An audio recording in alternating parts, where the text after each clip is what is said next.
Well, Dr. Sheldrake, it's really nice to sit here with you today and talk to you about what's happening at the Oblate School of Theology's Institute for the Study of Contemporary Spirituality. Yes. I know you've been here in the program since its inception in 2013. Mm-hmm.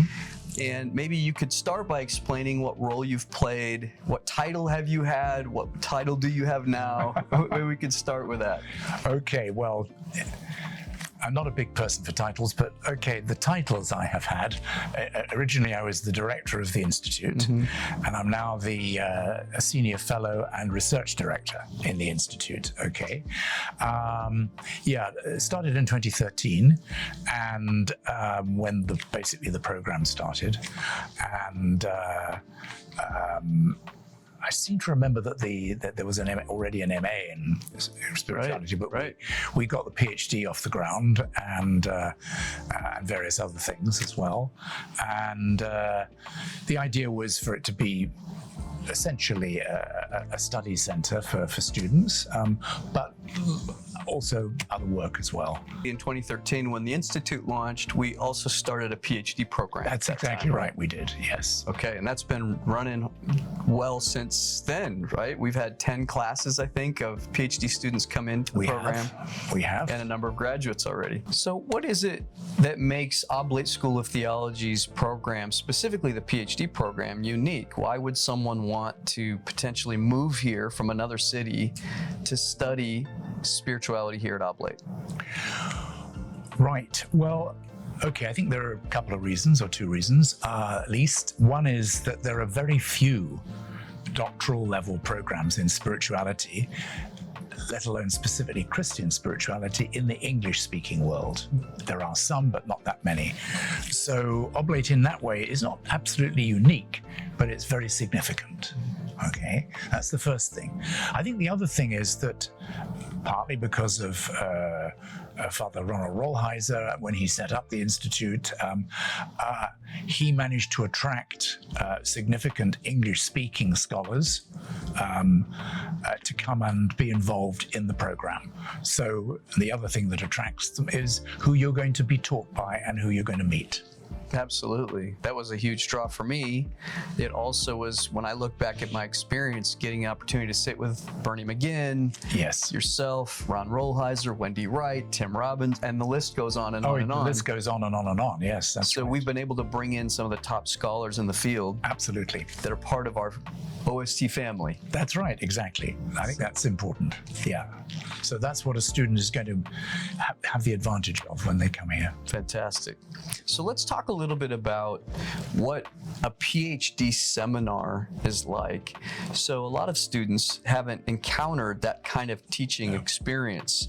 So in the PhD program, you really only have a handful of students experiencing the classroom setting at a time. Maybe you could unpack a little bit I know you do the first year class on the historical foundations of Christian spirituality. Yes. Could you explain what that's like a little bit? Yes, what I do is I focus on 4 styles or types of Christian spirituality that it's my choice because there are quite a number of other possibilities, and I kind of suggest specific themes within each of those types that's particularly relevant to whatever it is. And I do the sort of background opening session, giving the historical background and the textual background. But after that, when we come on to the sort of what are the key themes in this spiritual tradition, I get each of the students to volunteer to introduce that. Now, some students are just used to being passive spectators while somebody lectures to them for hours on end. I fortunately was educated in an English system that actually insisted on a kind of interactive style of learning. So you're not just being taught, but you're learning in an interactive way. And that is, you are in conversation, not only with the professor, but with fellow students. You've got to do obviously background reading and thinking and come up with some key ideas and key themes and key questions, but then that's in conversation. So a seminar, for example, in the historical foundations would be on the sort of average would be a student would kind of give a bit of a presentation on whatever the theme was that they're talking about for about 15 minutes, 20 minutes max. And then the rest of the hour or hour and a quarter would be a to and fro of conversation. So the assumption is that every student in that group has done all the reading and has done some thinking. Right. So that the presentation, as it were, stimulates that or helps them focus more sharply on it. But in the end, it isn't just being passive, sitting there while somebody talks to you, talks at you. Right. Because I don't think that's the best way to learn, certainly not at graduate level. Yeah, that was a fantastic aspect to my own experience here, is the idea of you have very heavy reading assignments, which is good, so you really get your feel for the material, but the purpose of coming together is to actually engage one another to process the information. That's right. Which is great. So then the typical PhD seminar that you would have, are we talking about 40 students, 20? I mean, how many students are sitting in that classroom with you? Well, in doctoral seminars like ours, the numbers are relatively small. This year, for example, I have 7, but sometimes it can be as few as 3 or 4. So the great advantage to that is the amount of interaction and participation. That's right. And that's built that way. It right? is. Yes, that's right. We want that small engagement so the students can really feel like they're part of the conversation. Well, that's right. And I mean, you don't want a doctoral class to be too big, actually.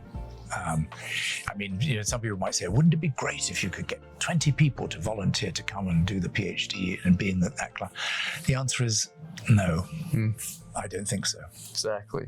Yeah. Makes it much more personal. It does. Yeah. So we're talking today about the field of spirituality, and maybe we could start with just a definition. So when you think of the academic discipline of spirituality, how would you define that?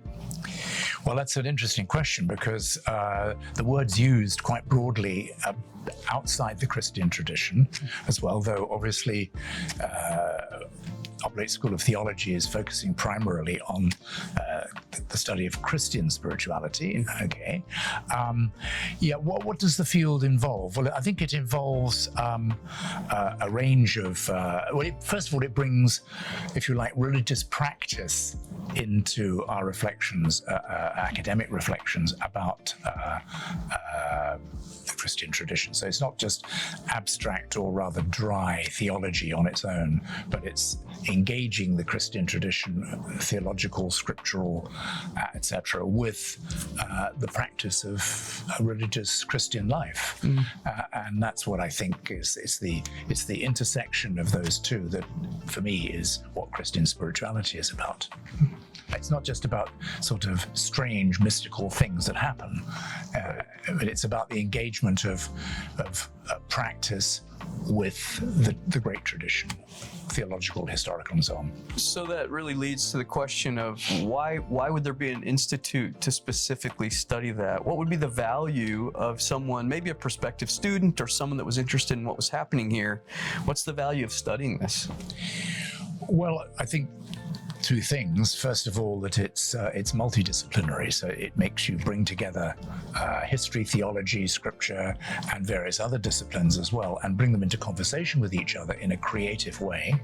But also, and very importantly, I think it pushes people away from a very dry, abstract, theoretical approach to the Christian tradition into the area of practice, and not just pastoral practice, but also the practice of the Christian life. Because in the end, Christianity, like other world religions, is about the practice of life. And the Christian spiritual tradition offers various riches that will help lead that on. So that really touches on something I think that's important and special about what happens at Oblate, which is we really draw from the Christian tradition as we study, but there's a very important second part, which is the engagement of the contemporary Christian environment and setting. So how would you say the study of spirituality adds to that conversation about what's happening in the contemporary Christian world? Not just the contemporary Christian world, but the contemporary world in general, because there are all sorts of serious questions raised by contemporary culture, whether we're talking about North America or Europe or the wider world. It's about values. But it's what I've always referred to spirituality as being the step beyond ethics, i.e. it's ethics plus. It's not just about a kind of ethical approach to life, but it's something richer than that. I mean, not that ethics is not rich, but it is. But spirituality is as it were, going slightly beyond purely behaving in an ethical way towards behaving in a way that is deeply embedded both in the contemporary world, but also deeply embedded in the Christian tradition, but also deeply embedded in a range of spiritual practices that the Christian tradition has given rise to. And brings it all together. At least that's the ideal. So it's a very all-encompassing field. It should be. And very cross-disciplinary. It is. So different professors, different academics that come to this field certainly would come with different specialties, different lenses that they would engage this. I know for you come at this field being trained as a historian, a theologian. I know you've studied philosophy, so you bring those lenses to this conversation. Yes. How would you say that your role has really helped, or those lenses have really helped you develop your own study of this field, the work you've done, what you've contributed? Well, two things I'd say about that. First of all, I think there's a danger if professors think they've already got the whole thing packaged up. I mean, in the end, you're always in conversation, both with colleagues, but also with students. And particularly at doctoral level, these are students who've already learned a great deal of reflection and all the rest of it. So I always go away from the classes I teach, particularly in historical foundations, with, I wouldn't say new information, but new perspectives. You know, that's always the case. So it's, you don't come, fully, finally packaged, but you always learn something new. I think that was one of the great values for me coming through the PhD program and sitting in classes with students from all types of backgrounds. Yes. Because of the ecumenical nature. Also the social, cultural differences. Exactly. Yes. Exactly. And that's part of what makes the experience so rich, is that you can engage people that come from these different spaces but care about this same central value system. That's right. So that really leads me to my next question, which is, assuming all of this multi-dimension aspect of the study, there's probably varied work that happens in the field. So what kinds of things are being done in research? What kind of projects are students working on? Can you give us maybe a couple examples of some of the things that you've seen happen and the work that's being done here? Well, I can give a couple of examples, yes. I mean, I'd need to go and look at my files to work it all out, but well, I've had one student, I've helped one student work on the interface between Christian spirituality and the Christian spiritual tradition and disability. And what does the Christian spiritual tradition add to the way in which we respond to physical or psychological disabilities? And that was very powerful. My partner is also a psychologist and therapist, so I've also had to, and she's very interested in spirituality too, so I've had to kind of deal with that. Another one is what I'm doing at the moment is looking at spirituality in an African context, which brings Christian spirituality into conversation with African traditional religion, but also, and because this is the focus of the person concerned, also with the profound ecological needs of the contemporary world. I mean, it's not just where he comes from, where there are profound ecological problems, and we've all got them. Certainly in Europe and all the rest of it. And so I think bringing together the Christian spiritual tradition, a different or a very varied cultural, geographical background, and contemporary critical issues such as ecology. I mean, that's a second thing I've done. Yeah, and I've watched students come from a number of different perspectives. Sure. We've seen students studying scripture and spirituality. Yes, my own work was on the journey of the individual Christian and phases they go through in their spiritual life, of wilderness experiences. Oh, yes. We've seen all kinds of really interesting work come from here. So that leans into this next question I have for you, which is, so there's different levels this can be studied at. Sure. And Oblate offers multiple arenas and multiple types of programs. Could you speak a little bit to that? What kinds of programs are here? It does, I'm not going to say let's start at the bottom and work up, because that's terribly rude. Let's look at the breadth. I mean, it does work in pastoral practice. It does work in, so it does a certificate. It's about to start a certificate program. It's had a master's in Christian spirituality for quite a long time. There is now a doctorate which is doing very, very well in Christian spirituality, and there is also a pathway through the Doctor of Ministry program. So there's a wide range of possibilities of how you can engage with this. So you could do a PhD, you could do a DMin, you could do a MA, you could get a certificate. Yes. So there's all kinds of opportunities. Or you can just come in for continual education and renewal. Yes, and we have a number of students that come for more of an enrichment experience because they want to just engage for a few classes. That's and sit right. in. Yes. Fantastic. Yeah. So for those that are interested in learning more or pursuing more, what encouragement would you give them as they're considering this as a potential field of study? Well, initially, presumably, they must have some kind of interest, or they wouldn't be asking the question. That's a good point. So the first thing I would say is, what's driving you? Before I say what I think is important, I mean, what's motivating you to think even about doing this? Because a lot of it may come out of personal experience, personal spiritual experience, for example,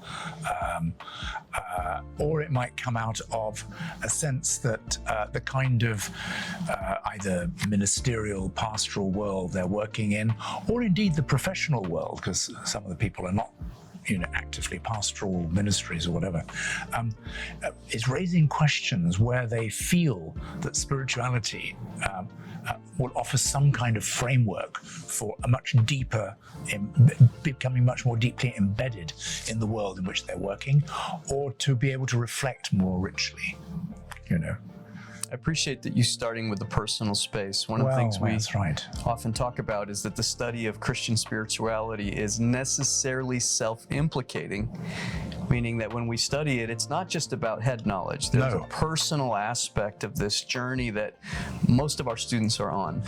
But I'd also add something else. By personal, it's not necessarily purely individualistic. Very nice. Can you explain that? There's in my view, the Christian tradition in general is a collective tradition, and the kind of theology of the human person is, as it were, social and communitarian. You are a human being by being part of a community. Right. But in terms of Christian spirituality, that too is a collective. I mean, there are people in the tradition who went off to become hermits in caves, on the ocean, up a mountain, in the woods, whatever, forest, and so on. Yes, that's true. But if they were authentically Christian, even as hermits or anchorites or whatever, recluses, they had a very strong sense of being part of a collective whole and in some way of contributing to that, even in their isolation. Take somebody like Julian of Norwich, a famous mystic, English woman mystic, 14th century. I mean, she lived as a hermit attached to a church, but she attracted a large number of people who came to her for spiritual guidance, who believed that, her contemplative practice was gave her a wisdom that they wanted to share in, and she was very keen to be able to share with them. So there is always a collective side. To Christian spirituality. It's not a purely individualistic. Yes, fantastic. Yeah. Appreciate that. So thank you so much for your time. Really appreciate this conversation and all that you've done to help not only advance the field of Christian spirituality, but the work you've done here at Oblate School of Theology. We thank you. It's been really great talking with you today. And you too. Thank you. Yes, thank you.